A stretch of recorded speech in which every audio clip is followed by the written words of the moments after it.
Je me présente, mon nom est Joanne Luna, je suis médium depuis l'âge de 6 ans. Mon don à moi, c'est de parler avec les entités, les êtres de lumière, les maîtres, les guides et les gens décédés. Bien sûr, si tout ce beau monde-là veut se présenter. Je démystifie beaucoup la médiumnité. Je parle de la médiumnité d'une façon commune. Je ne prends pas des mots à 3 piastres et quart. J'essaie de le faire dans le plus simplement possible. J'ai vécu toute ma vie dans le monde de la médiumnité. J'ai quand même fait un autre métier parallèle. Pendant 23 ans, je travaillais dans une institution financière.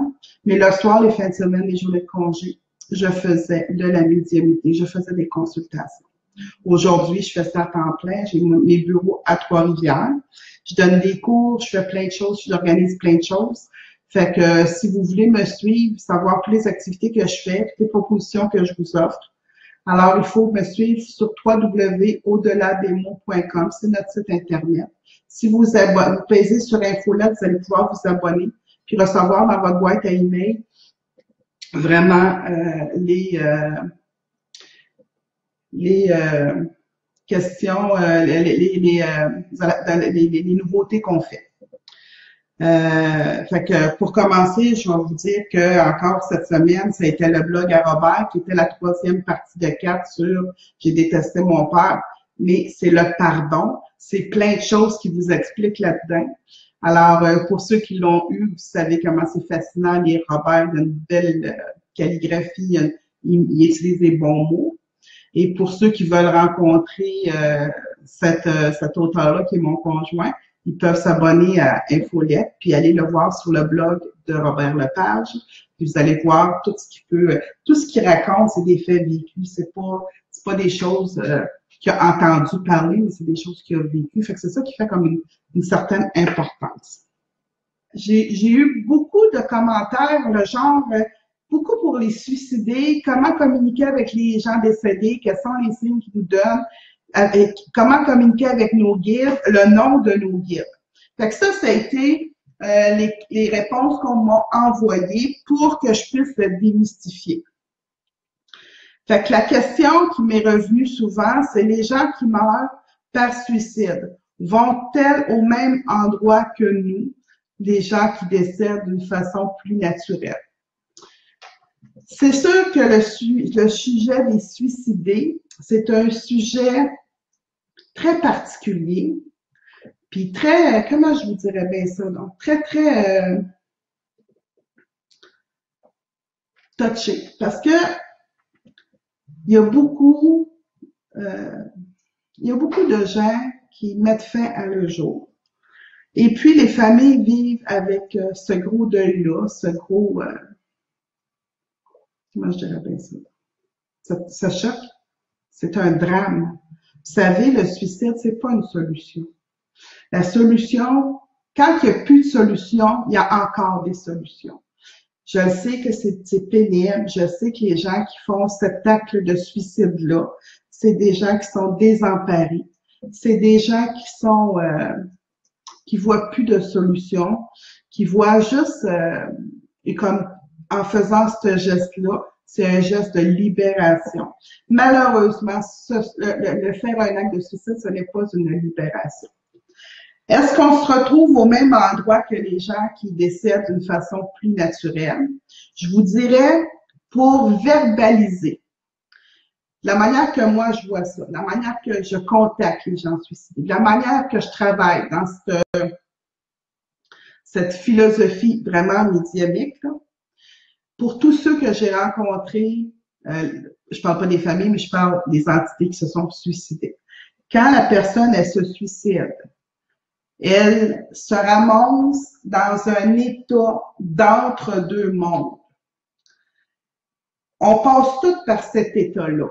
Quand on décède, on passe dans un état où on le sait, on est-tu mort, on est-tu vivant, mais pour ceux qui ont vu venir leur mort, parce qu'ils ont été malades, ils se voient dépérir, ils se voient perdre la force physique, ils se voient perdre l'énergie vitale.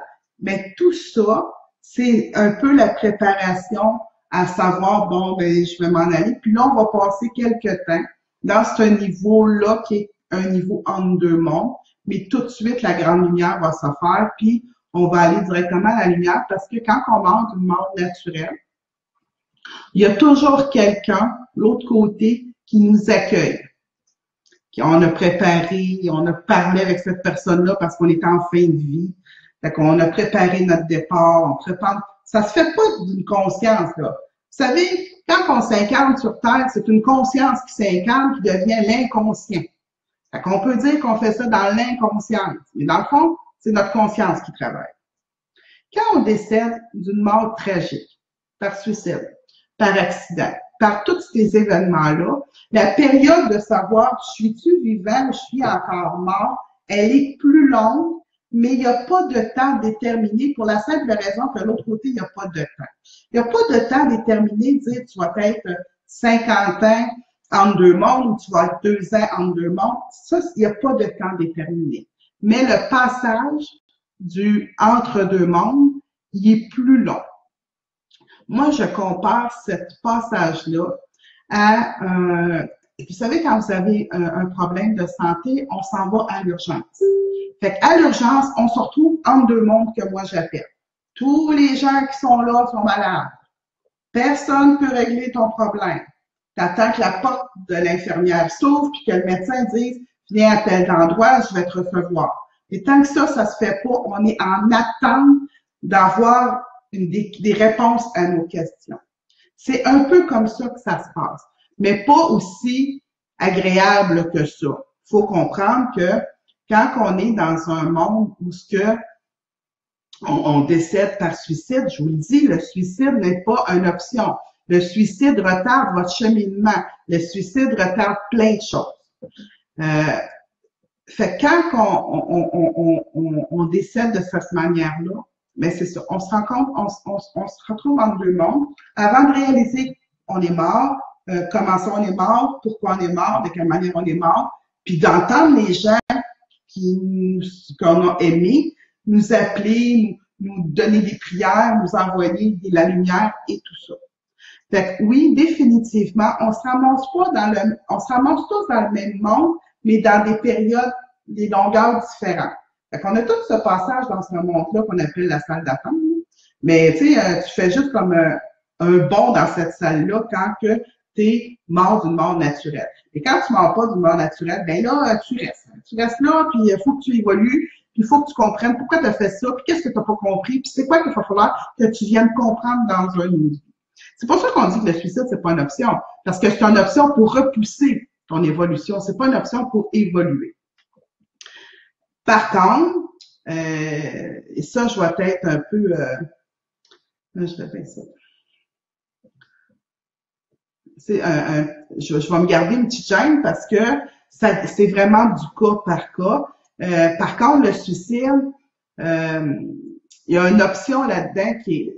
Quand on dit que c'est pas une option, c'est vrai.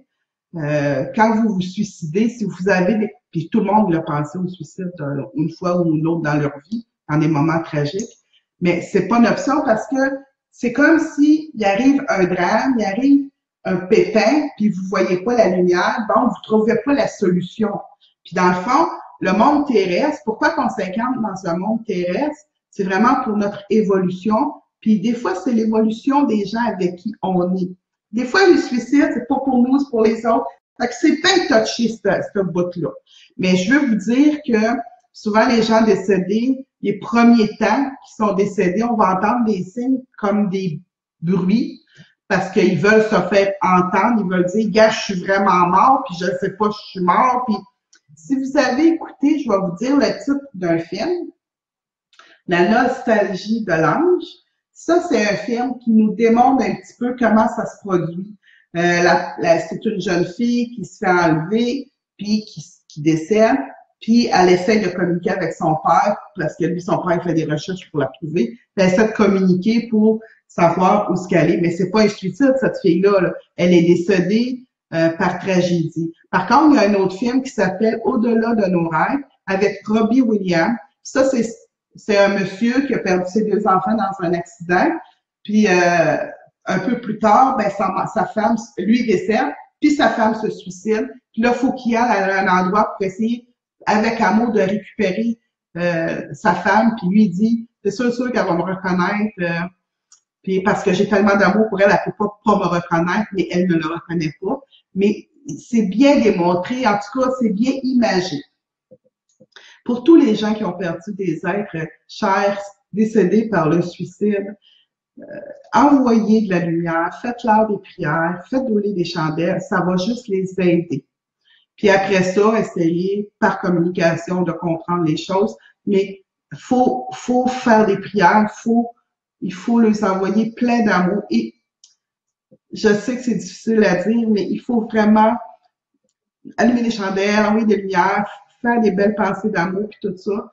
Puis vous allez voir, à un moment donné, vous allez avoir des communications avec ces gens-là. Mais c'est sûr qu'il va y avoir une période où il n'y a pas grand-chose qui va se passer à part des poltergeists puis des bruits frappés.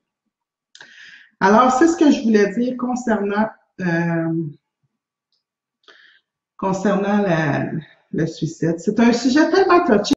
Si ceux qui me connaissent bien, là, vous allez voir que j'ai été un peu, comment je revais ça, donc je me suis gardé une petite gêne, puis j'ai fait beaucoup attention de la manière que je me suis exprimée, là. Fait que c'est ça que j'ai à dire à propos du suicide. C'est pas une option. Le suicide, ce n'est pas une option. On dit tout le temps qu'il n'y a jamais de problème, il n'y a que des solutions.